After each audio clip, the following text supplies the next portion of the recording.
el profesor Eberto Gamero Contín, que me preocupé de invitarlo, que estuviera con nosotros, porque empecé a ver estos interesantes seminarios que él realiza para enseñar a quien desee a cómo se escribe un cuento o a escribir un cuento. Desde luego comprendo que, que a esto lo llevó una, desde luego, destacada formación intelectual. De tal manera que fuera de saludarte, Berto, y agradecerte tu presencia aquí con nosotros hoy, quería preguntarte, pues, ¿dónde naciste? ¿Qué carrera estudiaste y cómo fue el origen de tu vocación intelectual? Sí. Bueno, antes que nada, gracias por la invitación, Roberto. Un privilegio estar en tu programa cultural. Bien, bueno, yo nací en el estado Falcón, exactamente en un pueblito que llaman Punta Cardón. Está muy cerca. La refinería. Al lado de la refinería, precisamente. Desde casa podíamos ver los mechurrios de gas quemándose a lo lejos. Y bueno, ahí pasé toda mi infancia, hasta los 15 años, que nos mudamos a Caracas. Y luego la vida normal de cualquier adolescente, jugando basquetbol de vez en cuando, leyendo de vez en cuando. Y entré a la universidad, hice el bachillerato en el San Antonio de la Florida, acá en Caracas. Luego entré a estudiar administración comercial, algo que no tiene absolutamente nada que ver con literatura. Pero al revés, la literatura tiene que ver con todo. Sí, es cierto, sí, es verdad. Sí. Me refiero a lo estricto, ¿no? A lo estricto de la palabra, ¿no? Sí. Allá estamos llenos de números y en literatura estamos llenos de letras. Sin embargo, hubo una razón para eso, ¿no? Cuando estábamos chicos en casa, pasamos realmente bastantes vicisitudes económicas, ya cuando vivíamos en Punto Fijo. Y el resolver el asunto económico como que era fundamental, ¿no? Lo que eran las artes y las inquietudes literarias o artísticas quedaron un poco de lado. Entonces comencé a estudiar administración y no me fue mal, realmente tuve muchos años practicando mi carrera hasta que llegó un punto en que esa parte artística despertó.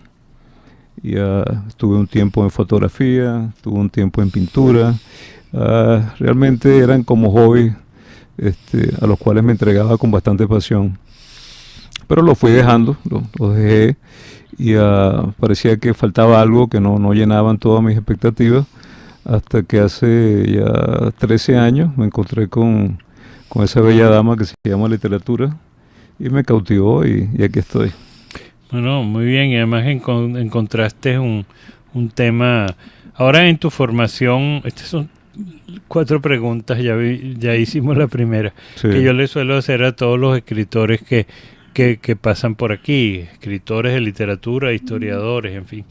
También suelo tener invitados directores de cine y de teatro, actores, actrices, en fin, de todo el universo creativo posible, músicos. Yeah. Que incluso hago que vengan y traigan sus propios discos con sus interpretaciones y los ponemos en el programa. Bueno, en fin, de tal manera que más que todo lo que es creatividad tiene lugar en este. Ahora bien, si te preguntáramos qué obras, qué libros han influido determinantemente en tu formación intelectual, que te fue empujando hasta encontrar una dedicación particular dentro de la literatura. Sí, bueno, definitivamente siempre fui un amante de los cuentos, y los cuentos clásicos para mí en mi adolescencia fueron fundamentales. Te puedo decir los que más influyeron, quizás Anton Chekhov, ruso o soviético. Sí. No, ruso. Mira que estábamos conversando con él antes de salir al aire, y yo siempre distingo, ustedes los que me escuchan lo habrán oído muchas veces, muy claramente la diferencia que hay entre la literatura rusa y la literatura soviética. Sí. La literatura soviética no solamente que fue porque la literatura rusa, en la que Anton Chekhov, por el que tiene gran admiración Alberto y yo igual, fue una gran literatura que se hizo bajo la censura zarista, pero es que la censura estalinista quebró la literatura, eso que se llama la literatura soviética. Realmente que los libros importantes que quedaron fueron escritos por los disidentes, muchos de ellos escritos en secreto, pues. Sí, bajo censura.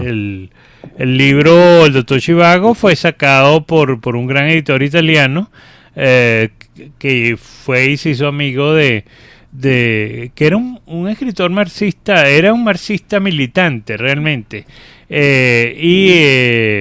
realmente, y él sacó los originales, por eso es que el Doctor Zhivago se publicó originalmente en italiano, por eso es traducir. Claro, él le cumplió también a Pasternak una cosa que le había pedido, que hiciera buscara un sitio donde hubiera una edición en ruso. Se hizo en París en aquellos mismos años. Después, bueno, ustedes se recuerdan la gran película de David Lean, en fin. Y de tal manera que hay que distinguir la literatura rusa. Yo creo que incluso llega un poco hasta más o menos a Anna Akhmatova, que gran poeta, cuidado si no es una de las grandes poetas del siglo XX,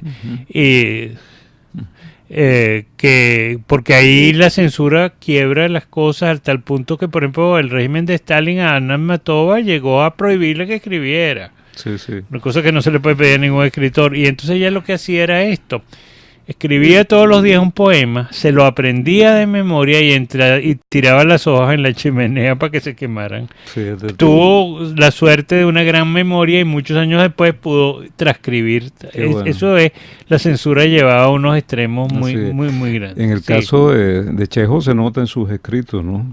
Primero que son escritos bastante breves y esconde se hace sentir la censura, pero no desde un punto de vista cobarde, sino más bien desde un punto de vista irónico, ¿no?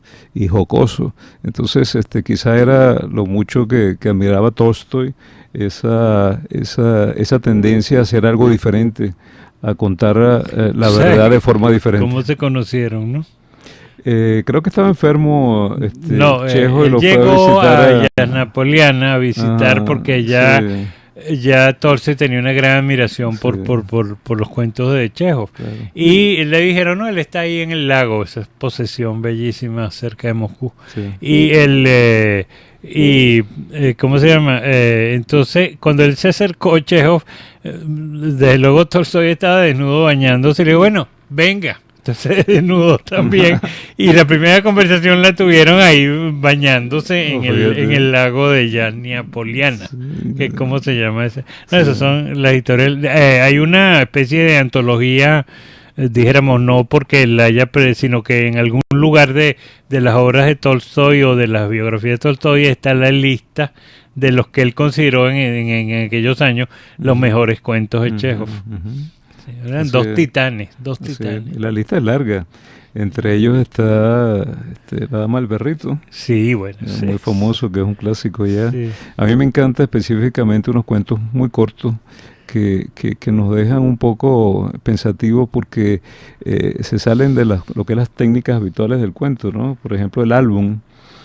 En el álbum unos empleados le regalan su foto a un personaje, a un funcionario de alto rango.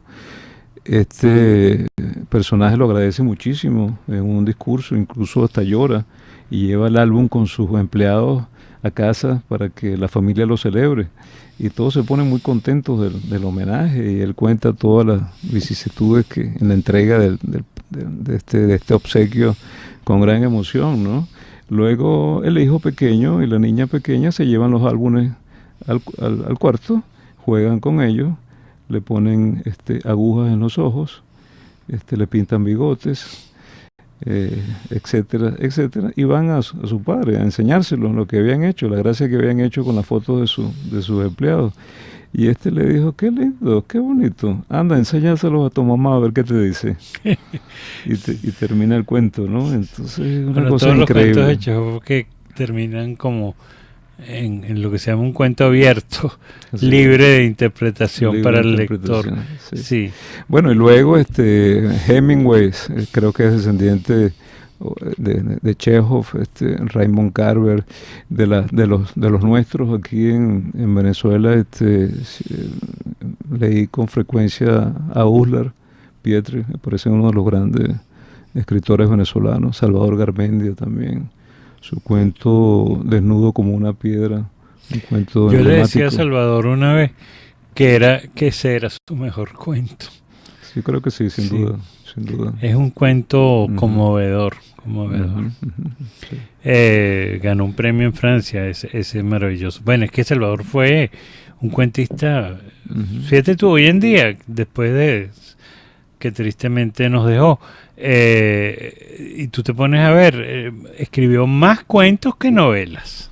Así es, Sí. era básicamente cuentista. Un cuentista maravilloso. Le pasó al revés que a Gallego, que Gallego empezó con cuentos y luego cuando siguió con novelas se olvidó de los cuentos. Sí, ya no volvió a publicar más, pero son maravillosos. Sí. Es más, yo creo que en Venezuela, desde el punto de vista de la literatura, estamos en deuda en el análisis se acaba de publicar en las ediciones del Nacional otra vez los cuentos completos.